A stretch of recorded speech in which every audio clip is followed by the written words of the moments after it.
As you know, Netflix is a streaming service that offers a wide variety of award-winning TV shows, movies, anime, documentaries, and more on thousands of internet-connected services. You can watch as much as you want, whenever you want. So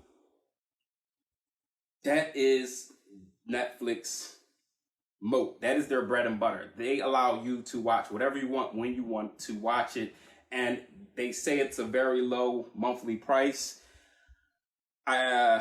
Yeah. Compared to cable, it is very low and very cheap. Like I said, I love Netflix as a company because they just do right on so many fronts. And before Disney Plus came out, Netflix was the app that was killing cable television. They were killing everything. And they really started this whole streaming race back in the days when, you know, you would send compact disc, DVDs in the mail and receive them. So this company is dynamic. And there's always something new to discover on Netflix. So that's that's why I like Netflix. Like I said, I'm biased towards Amazon, but I think Netflix is going to be around for a long time. I don't think that Amazon Plus, Amazon Prime, I don't think Amazon can kill them. I don't think Disney Plus can kill them either. So let's talk about Squid Game. So in preparation for this article, I looked up a couple of articles on, you know, what was in the news about Netflix. And of course you had the Dave Chappelle whole situation. I'm not going to get into that because this isn't a political show, but I will get into something slightly less political that doesn't affect me, but is on a global scale. So Squid Games is a very popular show. And Netflix said that they had 82 million households watch Squid Games in the first 28 days of the show's release, which is really, really big. Netflix is claiming that they had 111 million fans for the show. But the thing you need to realize about Netflix is when they report these numbers, these are sensational numbers. These are company-generated numbers. These are not third-party numbers. This is not the numbers that you are going to get if you talk to an accountant.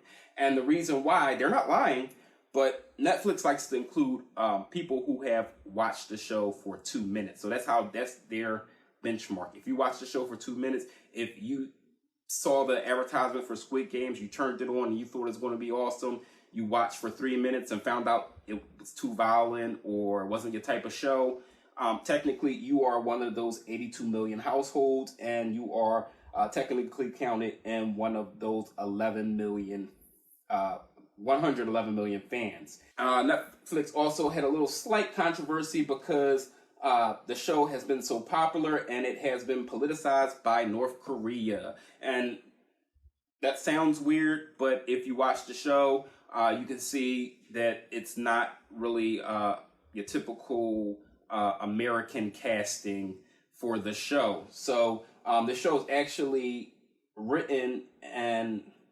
produced by a gentleman who is Korean, from the best I can tell. They didn't show a picture, but he was sitting on this show idea for about 10 years, and the reason why it took 10 years is because he tried to get it produced in South Korea, and they said the show was too violent. And you know, if you know anything about Western audiences, we love shock value, we love violent shows. So I'm pretty sure Netflix looked at the script or looked at the idea and said, "Yeah, this is going to be a hit." And now the show is even popular on Netflix in Korea, or whatever their version is.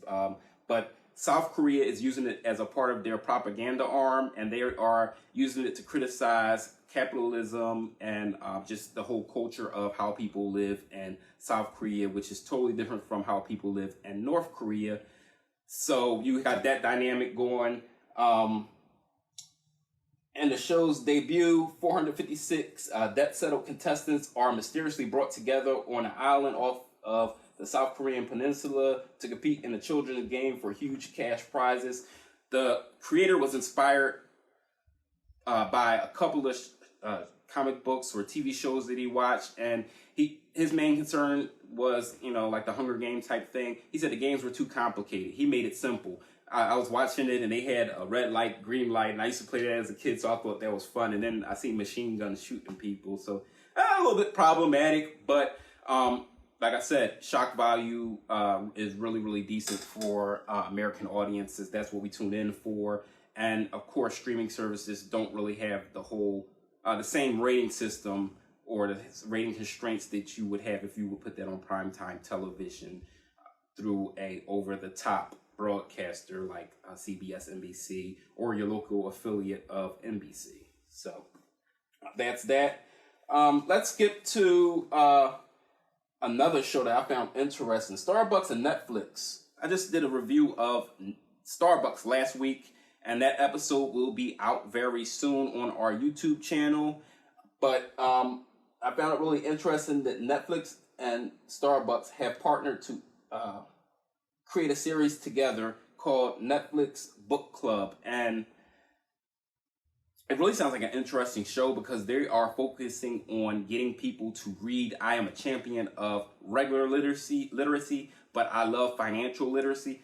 They are making shows, documentaries that highlight books that were turned into movies or television shows. So it's getting people to read the book before they watch the show.